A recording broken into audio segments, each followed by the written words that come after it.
Hi, it's Chuck Kent for Lead the Conversation.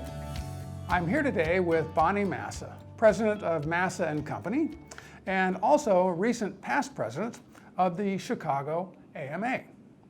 And I might say, during a real building period. And part of that was Bonnie's ability to get conversations going among the industry. So I really wanted to talk to Bonnie today about how association leaders can lead conversations. So Bonnie, welcome. Thank you, Chuck. Thanks for joining me this morning. My pleasure, as always, to talk with you.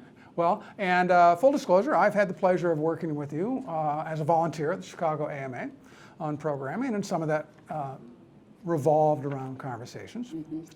And one of the things I always observed and appreciated, and maybe you can speak to the why of this, is that it appears your view of association leadership is not to be you out front as a leader, but putting industry leaders in front of each other for conversations. Is that fair? Yeah, I think that's fair, Chuck. And just in case anybody who's popped in and thinks we're the American Medical Association, I'll tell you that we're Sorry about that. We're a part of the American Marketing Association, the Chicago chapter. Yeah, that's totally fair. I think an association like ours, which is specific to an entire industry of employment in marketing, our role is to keep thought leaders out in front, to, in our community here in Chicago, make sure that we are connecting all of the people who are, you know, on the bleeding edge of some marketing things that are going on in Chicago, as well as those who are simply maintaining and doing a really good job every day at moving the entire marketing area forward. So yes, our role is to have everybody talking to everybody. I know that at one time, particularly around the BrandSmart conference, that you were finding, I believe from attendee feedback, that panel discussions, those conversations weren't going well, weren't being well received. And yet, more recently, as in the latest BrandSmart, conversations seem to be dominating the programming. So what happened? What's the difference? What makes a panel discussion or a presentation like that into a good conversation? I really like that question, Chuck, and I know the period of time that you were talking about where we sort of went away from panels and now we've come back, and it is all, well, let's say 90% about the feedback that we get following any of our events. You know, we're marketers. We like to survey and ask questions. And you run a data-driven company. So. Yes, absolutely. That's right.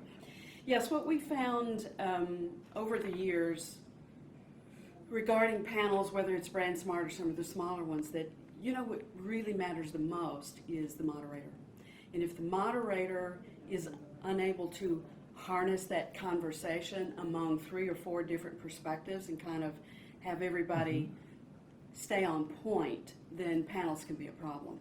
It's in my imagination, or have you more recently also gone to smaller format, more casual conversations rather than a big dais with lots of people behind a table, that sort of, so it's more of a conversation.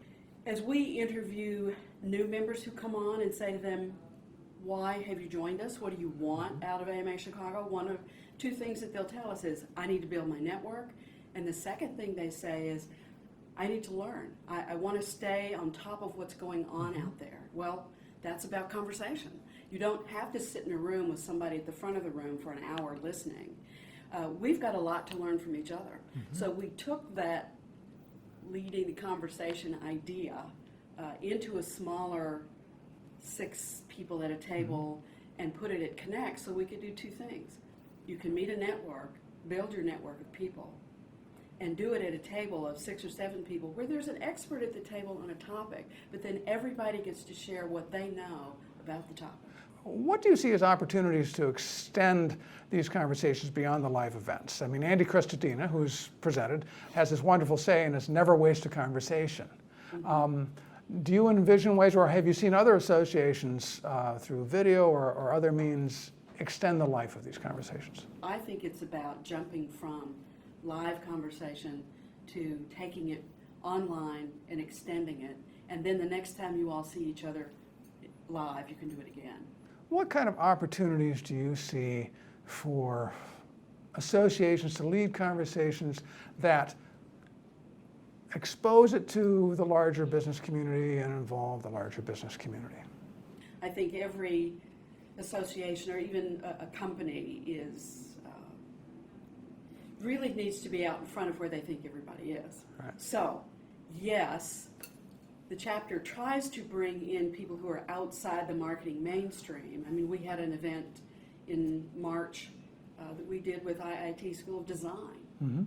And it was a beautiful space, and we had a really good conversation that day about marketing and design. But it wasn't one of the largest events we've ever done because marketers aren't quite there yet. So any kind of revolution, But is it, Chuck, getting back to the notion of what association leaders need to do, though, is, to differentiate your association, particularly from your closer competitors, do you need to be willing to challenge your membership as much as serve them? Of course, and that's what I was trying to say, is that we have to both serve where they are and what they need now, Right. as well as bring to them things they hadn't thought about and just deal with the fact that we have to wait for those audiences in those programs to get bigger.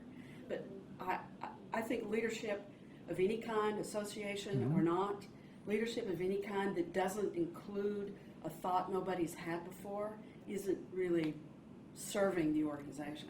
Well, thank you very much. Appreciate you being here. This has been Chuck Kent speaking with Bonnie Massa, past president of the Chicago AMA and current president of Massa & Associates, speaking about what association leaders need to do to lead conversations.